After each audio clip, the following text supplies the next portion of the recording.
ఇవాల్టి వీడియోలో మనము 5th సెప్టెంబర్ 2024కి సంబంధించిన కరెంట్ అఫైర్స్ గురించి అయితే డిస్కషన్ చేద్దాం. చాలా ఇంపార్టెంట్ అప్డేట్స్ ఉన్నాయి. వాటన్నింటి గురించి కూడా క్లారిటీగా మీకు ఎక్స్ప్లెయిన్ అయితే చేస్తాను. మీకు ఒక్కసారి మన ఎక్స్ప్లెనేషన్ వింటే ఆ కరెంట్ అఫైర్స్ అనేవి మీకు ఖచ్చితంగా గుర్తుండిపోతాయి. ఈరోజు మన ఫస్ట్ క్వశ్చన్ చూసుకుంటే, ఐఐటి ఢిల్లీ యొక్క మొట్టమొదటి అంతర్జాతీయ క్యాంపస్ను ఎక్కడో అధికారికంగా ప్రారంభించారు. ఆన్సర్ వచ్చేసి అబుదాబి అండి. ఐఐటి ఢిల్లీకి సంబంధించి, అంటే ఐఐటి ఢిల్లీ మన ఇండియాలో మాత్రమే ఉంది. అయితే ఇప్పుడు దాన్ని ఫారెన్లో కూడా ఆ ఐఐటి ఢిల్లీది ఒక క్యాంపస్ ఏర్పాటు చేసిందనమాట. ఐఐటి ఢిల్లీ ఎక్కడ అంటే అబుదాబిలో. సో దీనిని ఆ Abu Dhabi crown prince Sheikh Khalid bin Mohammed launch చేయడం జరిగింది. ఐఐటి యొక్క 2వ అంతర్జాతీయ క్యాంపస్ అనమాట. యాక్చువల్గా ఫస్ట్ ఐఐటి క్యాంపస్ జాంజీబార్లోని ఐఐటి మద్రాసు యొక్క క్యాంపస్ని ఏర్పాటు చేశారు. ఇక్కడ అబుదాబిలో వచ్చేసి ఐఐటి ఢిల్లీ క్యాంపస్ ఏర్పాటు చేశారు. దీని ప్రకారం చూసుకుంటే విదేశాల్లో ఉన్న రెండే ఐఐటీలు, ఒకటి IIT Delhi, IIT Madras. Okay, ఈ సహకారాల ద్వారా ఏం చేస్తారంటే ఆ దేశాలతో కలిసి కంబైన్డ్ రీసెర్చ్ ప్రాజెక్టులు చేపట్టడం, అకాడమిక్ ప్రోగ్రామ్స్ కావచ్చు, స్టూడెంట్స్ ఫ్యాకల్టీ మెంబర్స్ ఒకరినొకరు చేంజ్ చేసుకోవడం ద్వారా సో ఇక్కడ నాలెడ్జ్ అక్కడ, అక్కడ నాలెడ్జ్ ఇక్కడ పీపుల్కి షేరింగ్ అయ్యేలా అవకాశం అయితే ఉంటుంది. సో ఇది మ్యాటర్. నెక్స్ట్ సెకండ్ వన్, మహారాష్ట్రలోని ఏ జిల్లాలో విశ్వశాంతి బుద్ధ విహార్ని మహారాష్ట్రలోని విశ్వశాంతి బుద్ధ విహార్ని ఎవరు ప్రారంభించారు? ఏ జిల్లాలో అని కూడా అడగొచ్చు, లేదా ఎవరు ప్రారంభించారని కూడా అడగొచ్చు. సో ఆ 2 క్వశ్చన్లు ఏదో ఒకటి పెడదామనే ఉద్దేశంతో ఇది తీయకుండా ఉంచేయడం జరిగింది. ద్రౌపది ముర్ము అండి. రాష్ట్రపతి ద్రౌపది ముర్ము గారు మహారాష్ట్రలోని లాతూర్ జిల్లా ఉద్గిర్లో విశ్వశాంతి బుద్ధ విహారాన్ని ప్రారంభించారు. బుద్ధ విహారం అంటే ప్రయాణించడం అన్నమాట. అంటే అది ఒక బుద్ధుడికి సంబంధించిన విషయాలన్నీ కూడా మనకి ఆ యొక్క పర్టికులర్ ట్రావెలింగ్లో తెలుస్తాయండి. విహార లోపల గౌతమ బుద్ధుని విగ్రహాన్ని ఏర్పాటు చేశారు. అండ్ అంతేకాకుండా బాబాసాహెబ్ అంబేద్కర్ విగ్రహానికి ఆమె పూలమాలలు వేసి నివాళులు అర్పించి దీన్ని లాంచ్ చేశారు. ఈ ప్రోగ్రాంలో సంప్రదాయ బుద్ధుని ఆరాధన కార్యక్రమం కూడా జరిగింది. అండ్ ఈ విహారం కర్ణాటకలోని కల్బుర్గిలో 15 హెక్టార్లో విస్తరించున్న బుద్ధ విహారానికి ప్రతిరూపం అని చెప్పొచ్చు. ఇది 1200 మంది అనుచరులకు ధ్యాన కేంద్రాన్ని కలిగి ఉంటుంది. మరి దాని ప్రధాన ద్వారం సాంచి స్తూపం నుండి ప్రేరణ పొందిందనమాట. ఓకేనా, అంటే ఇది ఒక పెద్ద ఏరియా అనమాట. ఆ ఏరియాని బిల్ట్ చేశారు. సో దానికి పెట్టిన పేరే సో విశ్వశాంతి బుద్ధ విహార. నెక్స్ట్ 3, ఇటీవల భారత ప్రభుత్వం ప్రారంభించిన కొత్త బ్లాక్ చైన్ చొరవ పేరేమిటి? ఆన్సర్ వచ్చేసి విశ్వస్య బ్లాక్ చైన్ టెక్నాలజీ స్టాక్ అండి దీని పేరు. దీన్ని భారత ప్రభుత్వం ప్రారంభించింది. ఇది ఒక కొత్త బ్లాక్ చైన్ టెక్నాలజీ అని చెప్పొచ్చు. దీన్ని ministry of electronics and information and technology నేతృత్వంలో దీన్ని అయితే లాంచ్ చేయడం జరిగింది.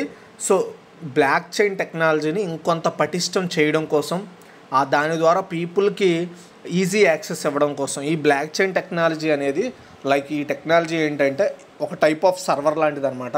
అంటే ఫర్ ఎగ్జాంపుల్ మనం డిజిటల్ పేమెంట్స్ చేస్తూ ఉంటున్నాం కదా, సో దాని కింద పనిచేసేదే ఈ బ్లాక్ చైన్ అండి యాక్చువల్గా. అంటే ఓన్లీ ట్రాన్సాక్షన్స్ అనే కాదు, ఇలాంటి ముఖ్యమైన ఏవైతే రిలేటెడ్ ట్రాన్స్ఫర్మేషన్స్ ఉంటాయో వాటిల్లో దీన్ని ఎక్కువగా వాడతారు. అండ్ ఏదైనా ఒక పర్టికులర్ కంటెంట్ని కానీ డిజిటల్ వైడ్గా స్ట్రాంగ్గా సెక్యూర్గా ఉంచాలంటే ఈ బ్లాక్ చైన్ టెక్నాలజీస్ అనేవి వర్క్ అవుతాయి అన్నమాట. మెయిన్గా ఇప్పుడు ఈ కొత్త బ్లాక్ చైన్ టెక్నాలజీని ఇంట్రడ్యూస్ చేయడానికి కారణం ఏంటంటే మన దేశంలో డిజిటల్ ట్రాన్సాక్షన్స్ పెరుగుతున్నాయి. డిజిటల్ మనీ ట్రాన్సాక్షన్స్ కావచ్చు, ఇతర ట్రాన్సాక్షన్స్ అన్నీ జరుగుతున్నాయి. అంటే ఫైల్ డాక్యుమెంటేషన్స్ ఇలాంటివన్నీ కూడా.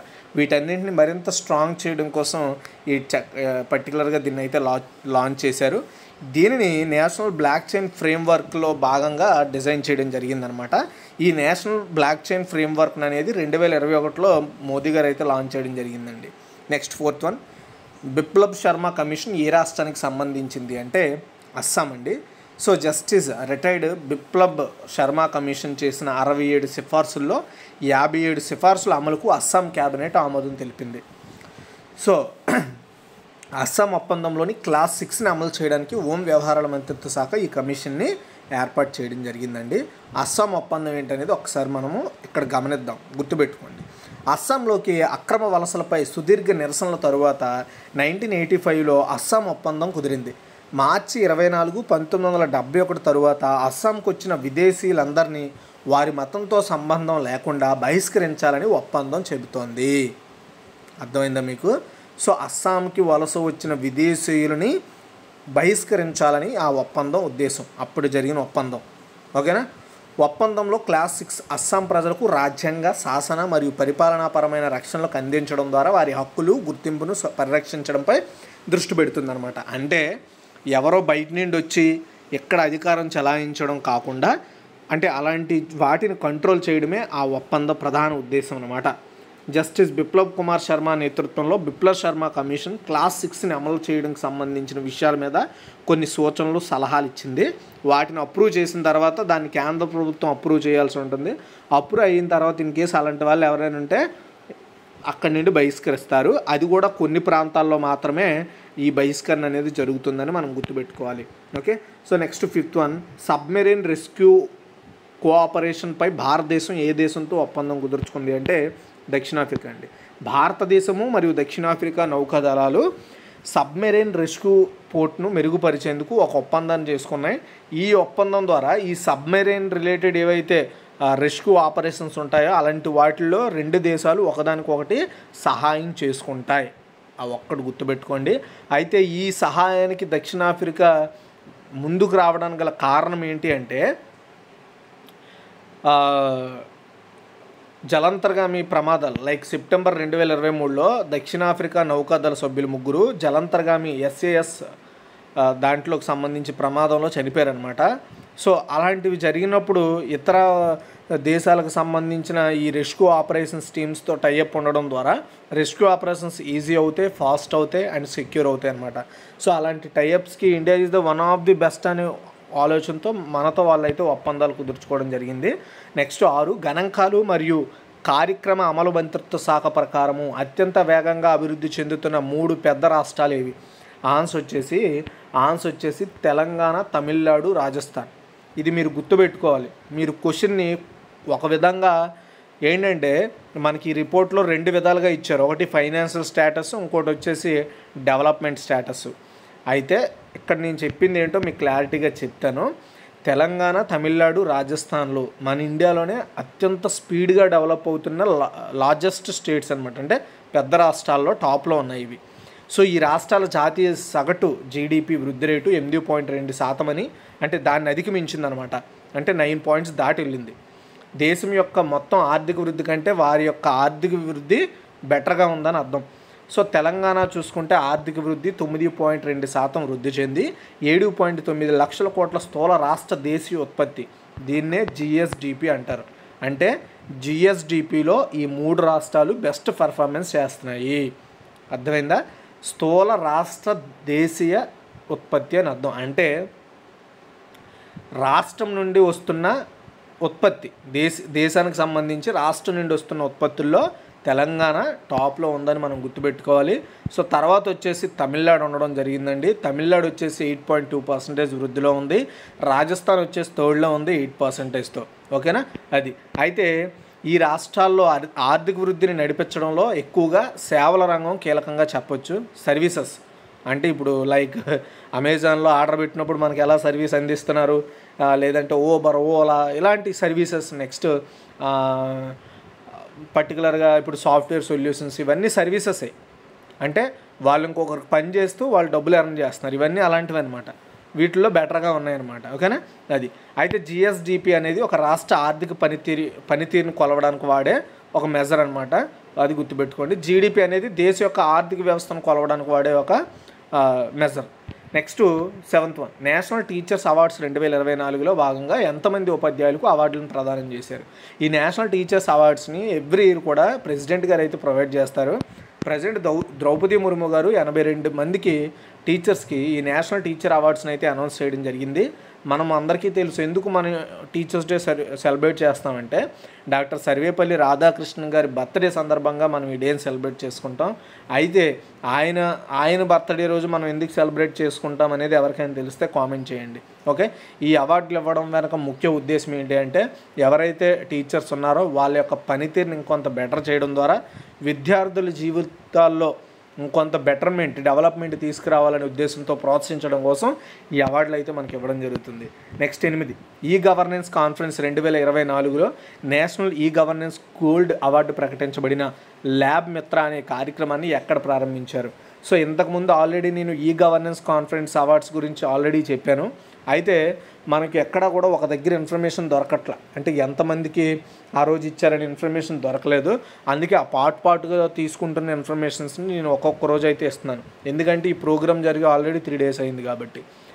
మొత్తానికి వారణాసి అండి, మోదీ గారు అతని యొక్క పార్లమెంటరీ నియోజకవర్గం వారణాసి, అక్కడ ల్యాబ్ మిత్ర అనే ప్రోగ్రామ్ లాంచ్ చేశారనమాట. సో ఎప్పుడంటే లాస్ట్ ఇయర్ ఆ ల్యాబ్ మిత్ర మెయిన్ ఉద్దేశం ఏంటి అంటే సింపుల్ అండి. ల్యాబ్ మిత్ర అనేది ఒక type of receipts reports provide చేసే డిజిటల్ ప్లాట్ఫామ్. సో దీన్ని బెటర్గా అక్కడ పెర్ఫామ్ చేస్తున్నారు, అక్కడ గవర్నమెంట్ హాస్పిటల్లో కావచ్చు, ప్రైవేట్ హాస్పిటల్లో కావచ్చు. అంటే ఫర్ ఎగ్జాంపుల్ మనం ఏదైనా టెస్ట్ చేసుకున్నాం అనుకోండి, అందులో రిజిస్టర్ అయ్యి ఆ టెస్ట్ రిపోర్ట్స్ రేర్గా మన మొబైల్కి వచ్చేస్తాయి అనమాట అది. సో మొత్తానికి ముంబైలో జరిగిన e governance conference 2024లో e governance gold award అయితే ఈ ల్యాబ్ మిత్ర అయితే అందుకోవడం జరిగిందని గుర్తుపెట్టుకోండి. ఓకే, నెక్స్ట్ 9th వన్ చాలా ఇంపార్టెంట్. వేద 3D మ్యూజియాన్ని ఏ ప్రాంతంలో నిర్మించనున్నట్లు ఉత్తరప్రదేశ్ ప్రభుత్వం ప్రకటించింది. ఆన్సర్ వచ్చేసి వారణాసి అండి. ప్రధానమంత్రి నరేంద్ర మోదీ పార్లమెంట్ నియోజకవర్గమైన వారణాసిలో సంపూర్ణానంద సంస్కృత విశ్వవిద్యాలయంలో వేద 3D మ్యూజియాన్ని అయితే నిర్మించబోతున్నట్లుగా ఉత్తరప్రదేశ్ ప్రభుత్వం ప్రకటించింది. మీన్స్ ఆ ముఖ్యమంత్రి యోగి ఆదిత్యనాథ్ గారు అయితే అనౌన్స్ చేయడం జరిగిందనమాట. సో ఈ మ్యూజియం ద్వారా ఏం చేస్తారంటే ఇండియాకు సంబంధించిన జ్యోతిష్యం, ఖగోళ శాస్త్రం, వేద సాహిత్యంపై పర్టికులర్గా దానికి సంబంధించిన ఇన్స్క్రిప్ట్స్ సేవ్ చేయడము, వాటి డెవలప్మెంట్ కోసం పనిచేస్తుంది ఇంక మ్యూజియం, అంతే, అది గుర్తుపెట్టుకోండి. నెక్స్ట్ 10 పారా ఒలింపిక్స్లో బంగారు పథకాన్ని గెలుచుకున్న మొదటి భారతీయ ఆర్చర్ ఎవరు. ఆన్సర్ వచ్చేసి హర్వీందర్ సింగ్ అండి. పారా ఒలింపిక్ బంగారు పథకాన్ని గెలుచుకున్న ఫస్ట్ ఇండియన్ ఆర్చర్గా హర్వీందర్ సింగ్ అయితే రికార్డ్ క్రియేట్ చేశారు. ఆయన ప్యారిస్ పారా ఒలింపిక్స్ 2024లో పురుషుల ఆర్చరీ వ్యక్తిగత రికర్వ్ ఓపెన్ ఫైనల్లో హర్వీందర్ సింగ్ స్వర్ణం సాధించారు. పారా ఒలింపిక్స్ లేదా ఒలింపిక్స్లో బంగారు పథకం సాధించిన మొదటి మరియు ఏకైక భారతీయ ఆర్చర్గా కూడా సో హర్వీందర్ సింగ్ అయితే నిలిచారని గుర్తుపెట్టుకోండి. Okay, next 11 national one health machine కింద వైరస్ యుద్ధ అభ్యాస్ ఏ జిల్లాలో నిర్వహించబడింది. ఆన్సర్ వచ్చేసి అజ్మీర్ అండి. నేషనల్ వన్ హెల్త్ మిషన్ ఆధ్వర్యంలో సో ఏదైనా ఒక మహమ్మారి వచ్చినప్పుడు, అంటే ఫర్ ఎగ్జాంపుల్ కరోనా కావచ్చు, మన మంకీ పాక్స్ అని కావచ్చు, ఇలాంటివి వస్తున్నాయి కదా, ఇలాంటివి వచ్చినప్పుడు వెంటనే అక్కడ ఉండే ఆ సంబంధిత డిపార్ట్మెంట్లు, ప్రభుత్వ విభాగాలు ఎలా స్పందించాలి అనే విషయం మీద ఒక డ్రిల్ అనమాట ఇది. ఓకేనా, దాని పేరు ఏంటంటే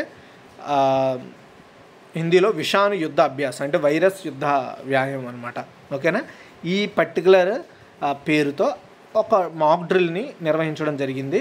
సో దీని పేరుతో జిల్లా స్థాయిల్లో ఏదైనా ఒక వైరస్ వచ్చినప్పుడు, మహమ్మారులు వచ్చినప్పుడు వాటిని ఎదుర్కోవడం కోసం ఎలా పనిచేస్తారనేది ఒక కార్యాచరణగా నిర్వహించుకోవడం జరిగిందండి, అంతే, గుర్తుపెట్టుకోండి.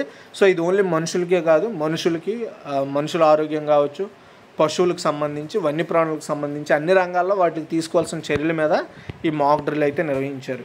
నెక్స్ట్ 12 ఇంగ్లీష్ ఛానల్ని ఈత కొట్టిన భారతీయులలో అత్యంత వయస్కుడిగా ఎవరు నిలిచారు. ఆన్సర్ వచ్చేసి సిద్ధార్థ్ అగర్వాల్ అండి. బెంగళూరుకి చెందిన సిద్ధార్థ్ అగర్వాల్ అనే 49 ఏళ్ల ఈతగాడు ఇంగ్లీష్ ఛానల్ను ఈత కొట్టిన భారతీయుల్లో అత్యంత వయస్కుడిగా నిలిచాడు. అతను ఆగస్టు 29న ఇంగ్లాండ్, ఫ్రాన్స్ మధ్య 42 కిలోమీటర్లను విజయవంతంగా నావిగేట్ చేశాడు. 42 కిలోమీటర్ల దూరాన్ని పూర్తి చేసేందుకు 15 గంటలు 6 నిమిషాల సమయం అయితే మనకి పట్టింది. ఇంగ్లీష్ ఛానల్ అనేది అట్లాంటిక్ మహాసముద్రం యొక్క ఇరుకైన ఒక భాగం అండి, అంటే ఒక నది. ఇది ఇంగ్లాండ్ యొక్క దక్షిణ తీరాన్ని, ఫ్రాన్స్ యొక్క ఉత్తర తీరాన్ని వేరు చేస్తుందండి, మధ్యలో ఉంటుంది ఇది. ఇంగ్లీష్ ఛానల్ అనేది ఫ్రాన్స్, ఇంగ్లాండ్ మధ్య గరాటు ఆకారంలో ఉండే ఒక సముద్రం అండి, అంతే. ఇటు నుండి అటు ఈదడాన్నే ఇంగ్లీష్ ఛానల్ యాక్చువల్గా ఆ ప్రాంతాన్ని ఇంగ్లీష్ ఛానల్ అంటారు. అలా ఈత కొట్టి వెళ్ళడం అనేది చాలా పెద్ద టాస్క్. దాన్ని కంప్లీట్ చేసిన అత్యంత వయస్కుడు ఎవరైనా ఉన్నారంటే మన భారతీయుల్లో ఆయన సిద్ధార్థ్ అగర్వాల్ అని గుర్తుపెట్టుకోండి. సో ఇదిగా ఓవరాల్గా ఈరోజు ఒక టోటల్ కరెంట్ అఫైర్స్. మీకు ఈ వీడియో క్లారిటీగా అర్థమైంది అనుకుంటున్నాను. మీకు ఏమైనా డౌట్స్ ఉంటే కామెంట్ చేయండి, నేను అడిగిన ప్రశ్నలకు సమాధానం చెప్పండి. Thanks for watching guys.